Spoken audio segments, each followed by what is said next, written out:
Viewers, welcome to success squad IAS academy.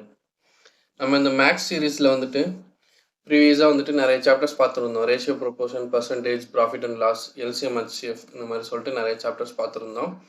So அதில் வந்து முக்கியமான சாப்டர் வந்துட்டு டைம் அண்ட் ஒர்க், நேரம் மற்றும் வேலை அப்படின்னு சொல்லிட்டு புது சாப்டர் பார்க்க போகிறோம். ரொம்ப முக்கியமான டாபிக், சரியா? ஸோ பென் அண்ட் நோட்டை வந்துட்டு ரெடியாக வச்சுக்கோங்க. ஸோ இதில் வந்துட்டு நம்மளுடைய கன்வீனியன்ஸ்க்கு ஏற்ற மாதிரி வந்துட்டு ஒரு 5 டைப்ஸாக வந்து நான் பிரிச்சிருக்கிறேன் இந்த சம்ஸை. ஸோ அந்த 5 டைப்பில் வந்துட்டு ஃபஸ்ட்டு டைப் தான் வந்துட்டு நம்ம இந்த வீடியோவில் பார்க்க போகிறோம்.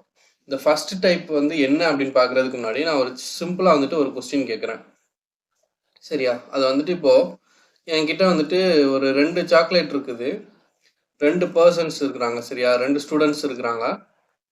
2 சாக்லேட் இருக்குது, 2 ஸ்டூடெண்ட்ஸ் இருக்கிறாங்க, 2 நிமிஷத்தில் சாப்பிட்டு முடிச்சிடுறாங்க. அப்படின்ற போது என்கிட்ட வந்து 100 சாக்லேட் இருக்குது, 100 ஸ்டூடெண்ட்ஸ் இருக்கிறாங்க. ஸோ இந்த 100 சாக்லேட்டை இந்த 100 ஸ்டூடெண்ட்ஸ் எத்தனை நிமிஷத்தில் தின்னு முடிப்பாங்க? ஸோ இதான் வந்து கொஸ்டின். இப்படி தான் வந்துட்டு இந்த டைப் 1 கொஸ்டின்ஸ் இருக்கும். இதுக்கான ஆன்சர் என்னவா இருக்கும் அப்படின்னு சொல்லிட்டு நீங்கள் சும்மா கெஸ் பண்ணுங்கள். இது எப்படி செய்யணும் அப்படின்ற அந்த மெத்தட் வந்துட்டு நான் சொல்லிக் கொடுக்குறேன். அந்த மெத்தட் நீங்கள் தெரிஞ்சுக்கிட்டதுக்கப்புறம் நீங்கள் இந்த மெத்தட் படி நீங்கள் இந்த கொஸ்டின் வந்து சால்வ் பண்ணி பாருங்கள். இப்போ நீங்கள் சால்வ் பண்ணது வந்துட்டு கரெக்டான ஆன்சராக இருக்குதா இல்லை தப்பாக நீங்கள் சால்வ் பண்ணியிருக்கீங்களா அப்படின்னு சொல்லிட்டு செக் பண்ணிக்கோங்க, சரியா? ஸோ என்ன மெத்தடுன்னு பார்த்தீங்க அப்படின்னா சிம்பிளான ஃபார்முலா தான். m1 d1 h1 by w1 equal to m2 d2 h2 by w2. இதில் இந்த m1 m2 இதெல்லாம் என்னென்னு பார்த்தீங்க அப்படின்னா மென் இல்லைனா உமன், அதாவது நம்பர் ஆஃப் பெர்சன்ஸ் வந்து குறிக்கிறது, எத்தனை நபர்கள் இருக்கிறாங்க அப்படின்றத குறிக்கிறது தான் m1 m2. இப்போ நான் சொன்ன கொஸ்டினில் வந்து பார்த்தீங்கன்னா ஃபஸ்ட்டு வந்துட்டு 2 ஸ்டூடெண்ட் இருந்தாங்க, அப்புறம் 100 ஸ்டூடெண்ட் இருந்தாங்க அப்படின்னு சொன்னா. ஸோ இதில் வந்து m1ன்றது 2, m2 அப்படின்றது 100. அது எத்தனை நபர்கள் இருக்கிறாங்க அப்படின்றது தான் வந்துட்டு m1 m2. அதே மாதிரி இந்த d1 d2 அப்படின்னா டேஸ், நம்பர் ஆஃப் டேஸ், ஒரு வேலையை எத்தனை நாட்களில் முடிக்கிறாங்க அப்படின்றது தான் d1 d2. இப்போ வந்து ஒரு கட்டட வேலையை வந்துட்டு 10 நாளில் முடிக்கிறாங்க. இப்போ 2 பேர் இருந்தாங்க அப்படின்னா 10 நாளில் முடிக்கிறாங்க. அதே 100 பேர் இருந்தாங்க அப்படின்னா 2 நாளில் முடிச்சிடுறாங்க அப்படின்ற மாதிரி சொல்கிறாங்க இல்லையா? ஸோ இதான் வந்து d1 d2 அப்படின்னு சொல்லுவாங்க, சரியா? நம்பர் ஆஃப் டேஸை குறிக்கிறது. h1 h2 அப்படின்னா ஹவர்ஸ். இப்போ வந்து ஒரு நாளைக்கு வந்துட்டு 5 மணி நேரம் ஒர்க் பண்ணுறாங்க. அதே வந்துட்டு ஒரு நாளைக்கு 10 மணி நேரம் ஒர்க் பண்ணாங்க அப்படின்னா அவங்க வந்து எத்தனை நாளில் முடிப்பாங்க அப்படின்ற மாதிரி கேட்பாங்க. ஸோ அதை வந்து ஃபஸ்ட்டு ஹவர் கொடுத்துருந்தாங்கன்னா h1, 2வது ஹவர் கொடுத்துருந்தாங்கன்னா h2, சரியா? நெக்ஸ்ட் வந்துட்டு இந்த w1 w2 அப்படின்றது இந்த நம்பர் ஆஃப் யூனிட்ஸ், அந்த ஒர்க்கு முடிக்கிறது. இப்போ வந்து நான் கேட்ட கொஸ்டினில் வந்துட்டு ஃபஸ்ட்டு வந்து எத்தனை 2 சாக்லேட் இருந்துச்சு. ஸோ இதில் வந்து இதான் ஒர்க்கு, 2 சாக்லேட்டை சாப்பிடணும், அதுதான் இதில் ஒர்க். அதே மாதிரி 2வது கண்டிஷனில் 100 சாக்லேட்டை சாப்பிடணும், இதான் வந்து செகண்ட் கண்டிஷனுடைய ஒர்க். ஸோ அப்போ w1 w2 அப்படின்னு சொல்லணும், சரியா? ஃபர்ஸ்ட் கண்டிஷனில் உள்ள ஒர்க் வந்துட்டு w1, 2வது வந்து w2. ஸோ இப்போ இந்த நான் சொன்ன அந்த எக்ஸாம்பிள் கொஸ்டின் எடுத்துக்கிட்டோம்னு சொன்னால் m1 என்னது 2 பர்சன் எத்தனை சாக்லேட் சாப்பிட்றான் அப்படின்றது ஒர்க் அப்படின்றது டிவிஷனில் வந்துடணும் பை 2 இன்ட்டு எவ்வளோ நேரத்தில் சாப்பிட்றான், ஹவர், மினிட்ஸ் எல்லாமே ஒன்று தான், சரியா? ஸோ 2 மினிட்ஸில் சாப்பிட்றான். 2 பர்சன் 2 நிமிஷத்தில் 2 சாக்லேட்டை சாப்பிட்றான் அப்படின்ற போது 100 ஸ்டூடெண்ட்டு 100 சாக்லேட்டை எத்தனை நிமிஷத்தில் சாப்பிடும் அப்படின்றது தான் கொஸ்டின். ஸோ அப்போ இந்த 100 வந்து டிவைட் பண்ணிடலாமா? அதே மாதிரி இந்த 2 டிவைட் பண்ணிடலாம் அப்படின்ற போது அப்போ x ஈக்குவல் டு 2. ஸோ இப்போ ஆன்சர் என்னது? எனக்கு வந்துட்டு 2 சாக்லேட்டை 2 பேர் 2 நிமிஷத்தில் சாப்பிட்டாங்க அப்படின்னா அதே மாதிரி 100 சாக்லேட்டை 100 பேர் வந்துட்டு 2 நிமிஷத்தில் தான் சாப்பிடுவாங்க. நம்ம நிறைய பேர் என்ன பண்ணுவோம் அப்படின்னா 100 சாக்லேட்டை 100 பேர் 100 நிமிஷத்தில் தான் சாப்பிடுவாங்க அப்படின்ட்டு நம்ம கேஷுவலாக சொல்லுவோம். ஸோ அந்த மாதிரி நீங்கள் ஆன்சர் சொல்லியிருந்தீங்க, கெஸ் பண்ணியிருந்தீங்க அப்படின்னா அது தப்பு. ஸோ அந்த சம்மை வந்துட்டு நீங்கள் இப்படி தான் சால்வ் பண்ணணும், சரியா? ஸோ இந்த மாதிரி சம்ஸை தான் நம்ம வந்து இந்த டைப்பில் வந்து பார்க்க போகிறோம், சரியா? ஸோ 1 by 1 கொஸ்டின்ஸ் பார்க்கலாம். ஒரு நாளில் 14 தொழிலாளர்கள் 42 அடுக்குகளை அமைக்கின்றனர் எனில் 23 தொழிலாளர்கள் எத்தனை அடுக்குகளை அமைப்பார்கள்? அதாவது ஒரு நாளில் வந்துட்டு 14 ஒர்க்கர்ஸ் வந்து அசம்பிள் பண்ணுறாங்களாம், சரியா? ஏதோ ஒரு இதை வந்துட்டு இப்போ ஏதோ ஒரு விஷயத்த வந்து அசம்பிள் பண்ணுறாங்க, ஒரு கார் இல்லை பைக், ஏதோ ஒன்று, ஃபோன், அந்த மாதிரி ஏதோ ஒன்று அசம்பிள் பண்ணுறாங்க. ஸோ அப்போ 14 ஒர்க்கர்ஸ் அப்படின்ற போது இது பெர்சன்ஸை குறிக்கிறது. அப்போ m1 எத்தனை யூனிட்ஸு 42 யூனிட்ஸ் அப்படின்ற போது இது ஒர்க்கை குறிக்கிறது. ஸோ w1 m1 w1 இருக்குது.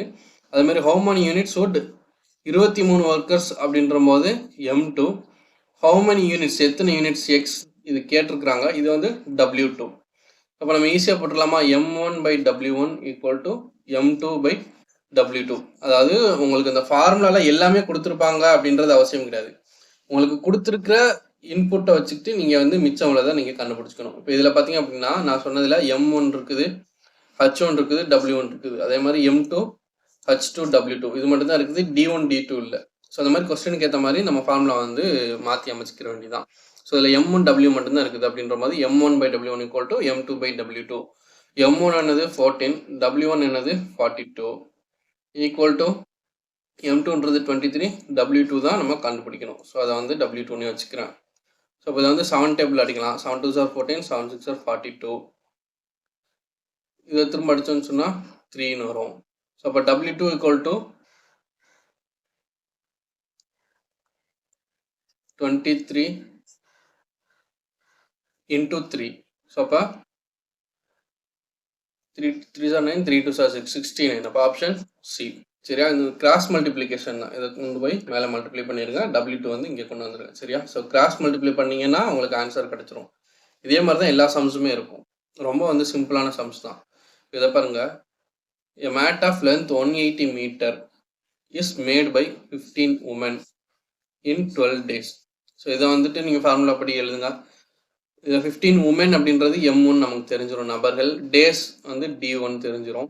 இந்த 180 மீட்டர் லென்த் அப்படின்றது வந்துட்டு அந்த எவ்வளோ ஒர்க்கு நம்ம பண்ணுறோம் அப்படின்றது. 180 மீட்டர் நீளமுள்ள அந்த பாயை வந்துட்டு நம்ம மேனுஃபேக்சர் பண்ண போகிறோம். ஸோ அப்படின்ற மாதிரி இதுதான் வந்து எனக்கு W ஒர்க்கு. சில இதில் ஒர்க்கே கொடுக்க மாட்டாங்க, Wவே கொடுக்க மாட்டாங்க. 15 பேர் உமன் வந்துட்டு 12 நாள் அந்த வேலையை முடிக்கிறாங்க அப்படின்ற போது 32 உமன் எத்தனை நாள் வேலையை முடிப்பாங்க அப்படின்ட்டு சும்மா மொட்டையாகவும் கேட்பாங்க. ஸோ அப்போ அதே மாதிரி ஹவு லாங் எத்தனை நாளில் முடிப்பாங்க அந்த D2 வந்துட்டு நமக்கு தெரியாது, கொஸ்டின் மார்க். சரியா, அதான் கண்டுபிடிக்கணும். 32 உமன் அப்படின்றது M2 கொடுத்துருக்குறாங்க. 512 மீட்டர் அப்படின்றது W2 கொடுத்துருக்குறாங்க. ஸோ அப்போ அதே மாதிரி ஃபார்முலா எழுதினீங்க அப்படின்னா M1 D1/W1 equal to M2 D2/W2. இதில் வந்து கொடுத்துருக்கிற கிவன் எஃப்ல எழுதுங்க, கொடுக்காததை வந்து கண்டுபிடிங்க. சரியா, ஸோ அவ்வளோதான், வந்து சிம்பிளான சம்ஸ் தான். நெக்ஸ்ட் வந்துட்டு 7 men can complete a work in 52 days. நான் சொன்னேன் இல்லையா, வெறும் ஒரு ஒர்க்குன்னு மட்டும் கொடுப்பாங்க, என்ன ஒர்க்குன்னு சொல்ல மாட்டாங்க அப்படின்ற போது அப்போ நம்ம சிம்பிளாக M1 D1 equal to M2 D2 மட்டும் போட்டுடலாம். ஸோ இப்போ M1 என்ன 7, D2 என்ன 52 ஈக்குவல் டு M2 என்ன 13, D2 தான் கண்டுபிடிக்க சொல்லியிருக்கிறாங்க. சரியா, ஒரு 7 பேர் வந்துட்டு ஒரு வேலையை 52 நாளில் முடிக்கிறாங்க அப்படின்ற போது 13 பேர் சேர்ந்தாங்க அப்படின்னா அதை வந்து எத்தனை நாளில் முடிப்பாங்க. ஸோ அதான் வந்து கொஸ்டின். அதை வந்து கேன்சல் பண்ணிங்க அப்படின்னா உங்களுக்கு ஆன்சர் கிடச்சிரும். ஓகேவா, அதை வந்து 13 டேபிள் அடிச்சுக்கோங்க. அடிச்சுட்டு எக்ஸ் என்ன அப்படின்றத கண்டுபிடிங்க. Next question, if 8 men can do 80 units of work அப்படின்னா இது W கொடுத்துருக்குறாங்க, W1 கொடுத்துருக்குறாங்க. 24 daysனா D1 கொடுத்துருக்குறாங்க. 8 men அப்படின்னா M1 கொடுத்துருக்குறாங்க. நெக்ஸ்ட் ஹவு many யூனிட்ஸ் அப்படின்னு கேட்டிருக்கிறாங்க அப்படின்ற போது நமக்கு என்ன கண்டுபிடிக்கணும், W2 தான் கண்டுபிடிக்கணும். 36 men அப்படின்ற போது இது M2, 30 days அப்படின்னா D2. சரியா, அதே மாதிரி சேம் ஃபார்முலா சப்ஸ்டியூட் பண்ணுங்க. உங்களுக்கு என்ன கொடுத்துருக்குறாங்க என்ன கேட்டிருக்கிறாங்க அப்படின்றத டிஃபரன்ஷியேட் பண்ணிட்டாலே நீங்கள் வந்து சம்மை சால்வ் பண்ணிடலாம். நெக்ஸ்ட் கொஸ்டின் பாருங்க, in a garrison there was food for 1000 soldiers for 1 month. அதாவது ஒரு ட்ரூப்ஸ் இருக்குது. ஸோ அங்கே அந்த ட்ரூப்ஸில் வந்துட்டு 1000 சோல்ஜர்ஸுக்கான ஃபுட்டு இருக்குது. அந்த ஃபுட் வந்து எத்தனை நாளைக்கு தாக்கு பிடிக்கும் அப்படின்னா 1 மாதத்துக்கு. அதாவது 1 மாதத்துக்கு அந்த 1000 சோல்ஜர்ஸ்க்கு தேவையான ஃபுட் என்னால் ப்ரொவைட் பண்ண முடியும். ஸோ சரியா, 1000 சோல்ஜர்ஸ்க்கு 1 மந்த் அப்படின்ற போது 30 நாள் நான் வச்சுக்கணும். சரியா, 1000 சோல்ஜர்ஸ்க்கு தேவையான ஃபுட்டை வந்துட்டு 30 நாளைக்கு என்னால் ப்ரொவைட் பண்ண முடியும். அந்த அளவுக்கு என்கிட்ட ஃபுட் வந்து இருக்குது. சரியா, ஸோ இப்போ என்ன கொஸ்டின் அப்படின்னா, ஆஃப்டர் 10 days 10 நாள் கழிச்சு என்ன ஆகுது அப்படின்னா இன்னும் எக்ஸ்ட்ரா வந்துட்டு 1000 சோல்ஜர்ஸ் வந்து ஜாயின் பண்ணிடுறாங்க இந்த கூட்டத்தில். இப்போ என்கிட்ட வந்து அளவு வந்து ஃபுட்டு இவ்வளோதான் அளவு இருக்குது. ஸோ இதை வச்சு என்னால் 30 நாளைக்கு 1000 சோல்ஜர்ஸ்க்கு தான் கொடுக்க முடியும். அப்போ எக்ஸ்ட்ரா ஒரு 20 சோல்ஜர்ஸ் வந்து ஜாயின் பண்ணிட்டாங்க அப்படின்ற போது என்னால் எவ்வளோ லாங்கராக வந்துட்டு எவ்வளோ நாளைக்கு வந்துட்டு இன்னும் எக்ஸ்ட்ரா என்னால் கொடுக்க முடியும், எவ்வளோ நாளைக்கு இந்த ஃபுட்டை வச்சு ஓட்ட முடியும், அதான் வந்து கேள்வி. ஸோ இந்த மாதிரி ட்ரிக்கியான சம்ஸும் கேட்பாங்க. ஸோ இந்த 1000 × 30 அப்படின்றதான் வந்துட்டு என்கிட்ட இருக்கிற மொத்த ஃபுட்டு. சரியா, இது வந்துட்டு ஃபஸ்ட்டு 10 நாளைக்கு எத்தனை பேருக்கு கொடுக்குறோம்? 1000 சோல்ஜர்ஸ்க்கு ஃபஸ்ட்டு 10 நாளைக்கு நம்ம ஃபுட்டு ப்ரொவைட் பண்ணிடுறோம். ப்ளஸ் எக்ஸ்ட்ரா எத்தனை சோல்ஜர்ஸ் வந்துடுறாங்க? 1000 வந்துடுறாங்க. ஆல்ரெடி என்கிட்ட 1000 இருக்குது, எக்ஸ்ட்ரா 1000 சோல்ஜர்ஸ் வந்துடுறாங்க அப்படின்றபோது 2000 சோல்ஜர்ஸ் வந்துடுறாங்க. ஸோ இந்த 2000 சோல்ஜர்ஸ்க்கு எக்ஸ்ட்ரா வந்ததுக்கப்புறம் என்னால் எத்தனை நாளைக்கு இன்னும் ஓட்ட முடியும் அப்படின்றது தான் எக்ஸ். சரியா? இந்த எக்ஸ் தான் நான் வந்து கண்டுபிடிக்கணும். என்கிட்ட வந்து அதே 1000 சோல்ஜர்ஸ் இருந்திருந்தாங்க அப்படின்னா ஃபஸ்ட்டு 10 நாளைக்கு ஓட்டியாச்சு, இன்னும் எக்ஸ்ட்ரா வந்து 20 நாளைக்கு நம்ம ஓட்டிடலாம். ஏன்னா மொத்தம் 30 நாளைக்கு தேவையான ஃபுட்டு என்கிட்ட இருக்குது அப்படின்ற போது 30 நாளைக்கு 1000 சோல்ஜர்ஸ்க்கு என்னால் ஃபுட் கொடுத்துட முடியும். ஆனால் வந்து இப்போ என்கிட்ட வந்து 2000 சோல்ஜர்ஸ் வந்துட்டாங்க அப்படின்ற போது எனக்கு வந்துட்டு அதே வந்து 30 நாளைக்கு என்னால் ஃபுட்டை வந்து கொடுக்க முடியாது அப்படின்ற போது இங்கே ஆல்ரெடி 10 நாளுக்கு ஃபுட்டு ப்ரொவைட் பண்ணியாச்சு. சரியா? அப்போ இந்த எக்ஸ் அப்படின்றது வந்துட்டு கண்டிப்பாக 20 நாளைக்கு கம்மியாக தான் இருக்கும். ஏன் அப்படின்னா ஆல்ரெடி என்கிட்ட மொத்தமே 30 நாளைக்கு ஃபுட்டு தான் இருக்குது அப்படின்ற போது இங்கே 10 நாள் கொடுத்தாச்சு, இங்கே 20 நாள் கொடுத்தோம் அப்படின்னா மொத்தமாக 30ன்னு வரும். அப்போ 20 நாளுக்கு கண்டிப்பாக வராது, 20க்கு மேலேயும் வராது அப்படின்ற போது இங்கே 25 டேஸும் வராது, 20 டேஸும் வராது. ஏன்னா எக்ஸாக்டாக 20 நாளும் வராது. ஏன் அப்படின்னா 1000 சோல்ஜர்ஸ் இருந்தால் மட்டும்தான் எனக்கு எக்ஸாக்டாக 30 நாளைக்கு வரும். ஆல்ரெடி 10 நாளைக்கு எனக்கு ஃபுட்டு காலி ஆயிடுச்சு. இங்கே 2000 சோல்ஜர்ஸ் இருக்கிறாங்க அப்படின்ற போது கண்டிப்பாக ஒன்று 15 டேஸோ இல்லை 10 டேஸோ தான் இருக்கணும். சரியா? இது வந்து ஒரு லாஜிக்கலாக வந்து ஒரு 2 ஆப்ஷனை எலிமினேட் பண்ணிட்டோம். இப்போ இதை சால்வ் பண்ணி பாருங்கள். So 30 × 1000 30,000 equal to 10 × 1000 10,000 plus 2000 X. So அதை வந்து இங்கே லெஃப்ட் சைட் கொண்டு போனோம் அப்படின்னா மைனஸ் ஆகும். ஸோ 30,000 மைனஸ் 10,000 எவ்வளோ கிடைக்கும்? 20,000 கிடைக்கும். Equal to 2000 X. So 3 0 cancel. So 2x equal to 20 அப்படின்னா எக்ஸ் ஈக்குவல் டு எத்தனை? எனக்கு 10. இப்போ எக்ஸ் ஈக்குவல் டு 10. அப்போ மிச்சம் வந்து எனக்கு எத்தனை நாளைக்கு ஃபுட்டு வந்து என்னால் ஃபுட்டை வந்து கேரி ஃபார்வர்ட் பண்ண முடியும்? 10 நாளைக்கு தான் என்னால் வந்துட்டு தாக்கு பிடிக்க முடியும். சரியா? 1000 சோல்ஜர்ஸ் மட்டும் இருந்திருந்தாங்க அப்படின்னா என்னால் 30 நாளைக்கு ஃபுட்டு ப்ரொவைட் பண்ணியிருந்திருக்க முடியும். ஆனால் இங்கே என்ன ஆயிடுச்சு அப்படின்னா ஃபஸ்ட்டு 10 நாளைக்கு நான் வந்து 1000 சோல்ஜர்ஸ்க்கு ஃபுட்டு ப்ரொவைட் பண்ணிட்டேன். அடுத்து வந்து என்ன ஆயிடுச்சு? எக்ஸ்ட்ரா 1000 சோல்ஜர்ஸ் வந்துட்டாங்க அப்படின்ற போது எனக்கு 2000 சோல்ஜர்ஸ் ஆகிட்டாங்க. ஸோ அவங்களுக்கு வந்துட்டு என்னால் வெறும் இன்னொரு 10 நாளைக்கு தான் என்னால் ஃபுட்டு கொடுக்க முடியும். அப்போ இன்னொரு 10 நாளைக்கு ஃபுட்டை வந்துட்டு நான் எக்ஸ்ட்ரா வந்து செய்கிற மாதிரி இருக்கும். சரியா? அதான் வந்து கான்செப்ட். புரிஞ்சா அது? ஸோ அந்த மாதிரி வந்துட்டு சம்ஸ் வந்துட்டு கொஞ்சம் ட்ரிக்கியாக கேட்பாங்க, பார்த்துக்கோங்க. So next sum. A certain number of men complete a piece of work in 60 days. சரி, 60 நாள் அப்படின்றது D1. certain number of men அப்படின்றது எத்தனைன்னு தெரியல. ஸோ M1 அப்படின்றது எக்ஸ்ன்னு நான் வச்சுக்கிறேன். ஒரு ஒர்க்கை வந்து முடிக்கிறாங்க. சரியா? 60 நாளில் ஒரு குறிப்பிட்ட நபர்கள் வந்துட்டு ஒரு ஒர்க்கை முடிக்கிறாங்க. If there were 8 men more, already என்கிட்ட எவ்வளோ பேர் இருக்கிறாங்க? எக்ஸ் அப்படின்ற குறிப்பிட்ட நபர்கள் இருக்கிறாங்க. அதை விட 8 நபர்கள் அதிகமாக இருந்தாங்க அப்படின்னா என்னாகும்? அவங்க வந்துட்டு அந்த குரூப் வந்துட்டு அந்த ஒர்க்கை 10 நாளைக்கு கம்மியாக முடிச்சிருவாங்க. ஏற்கனவே 60 நாளில் முடித்தாங்க. ஸோ எக்ஸ்ட்ரா 8 பேர் வரும்போது என்ன ஆகுது? எனக்கு 10 நாளைக்கு முன்னாடியே நான் வந்து இந்த ஒர்க்கை முடிச்சிருவேன் அப்படின்னு சொல்கிறாங்க. அப்படின்ற போது ஒரிஜினலாக அங்கே வந்து இனிஷியலாக வந்து எத்தனை பேர் இருந்தாங்க அப்படின்றதான் கேள்வி. இந்த எக்ஸ்ன்றது என்னது அப்படின்னு தான் கேள்வி. சரி, அப்போ நம்ம நார்மலாக வந்து என்ன பண்ணுவோம்? M1 D1 equal to M2 D2ன்னு போடுவோமா? இப்போ இங்கே M1 அப்படின்றத நம்ம எக்ஸ்ன்னு எடுத்துருந்தோம். எத்தனை நபர்கள்னு தெரியாது, ஸோ எக்ஸ்ன்னு வச்சுக்கிட்டேன். D1 அப்படின்றது 16 கொடுத்துருக்குறாங்க, ஸோ 60 ஈக்குவல் டு M2ன்றது என்ன கொடுத்துருக்குறாங்க? ஆல்ரெடி இருந்த எக்ஸ் அப்படின்றத விட எக்ஸ்ட்ரா ஒரு 8 பேர் ஆட் ஆகிருக்கிறாங்க. அப்படின்ற போது எக்ஸ் ப்ளஸ் 8ன்னு எழுதுவேனா? ஸோ M2க்கு பதிலாக எக்ஸ் ப்ளஸ் 8ன்னு எழுதுறேன். D2ன்றது என்ன ஆகுது? 10 டேஸ் வந்துட்டு கம்மியாகுது. ஸோ ஆல்ரெடி என்கிட்ட எவ்வளோ இருக்குது? 60 நாள் நான் எடுத்துக்கிட்டேன். அதில் 10 கம்மியாச்சு அப்படின்னா எனக்கு எத்தனை நாள் ஆகும்? 50 நாள்னு சொல்லுவோமா? So into 50. ஸோ இப்போ இதை வந்து சால்வ் பண்ணோம்னா நமக்கு ஆன்சர் கிடச்சிரும். இது 50 உள்ள மல்டிப்ளை பண்ணோம்னு சொன்னால் 50x ப்ளஸ் 5x are 40, இன்னொரு 0.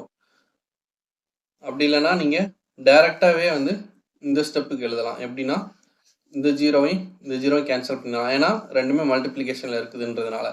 ஸோ அப்போ 6x equal to 5 × x 5x, 5 × 8 40. அப்போ 6x மைனஸ் 5x எவ்வளோ? எக்ஸ்ன்னு வரும், ஈக்குவல் டு 40ன்னு வரும். இப்போ எக்ஸ்ன்றது 40. அதான் வந்து நமக்கு வேண்டிய ஆன்சர். ஸோ அப்போ இனிஷியலாக என்கிட்ட எவ்வளோ பேர் இருக்கிறாங்க? 40 பேர் இருக்கிறாங்க. 40 பேர் இருந்தாங்க அப்படின்னா 60 நாளில் அந்த வேலை முடியும். அப்போ 8 பேர் அதிகமாக அப்படின்னா 48 பேர் ஆயிருப்பாங்க. ஸோ இப்போ 48 பேர் வந்துட்டு 10 நாள் கம்மி அப்படின்னா 50 நாளில் அந்த வேலையை முடிக்கிறாங்க. சரியா? இதுதான் வந்து இந்த சம். நெக்ஸ்ட் வந்துட்டு if 2 persons with equal abilities, அதாவது 2 நபர்கள் இருக்கிறாங்க, 2 பேருக்கும் அவங்களுடைய திறமை வந்துட்டு ஈக்குவலாக இருக்குது அப்படின்ற போது அவங்க 2 ஜாப் பண்ணுறாங்க 2 நாளில் 2 பர்சன். சரியா? இது பர்சன்ஸ் நபர்கள் என்னன்னு சொல்லுவோம், M1ன்னு சொல்லுவோம். 2 ஜாப்னா அந்த வேலை அப்படின்றது Wன்னு சொல்லுவோம்.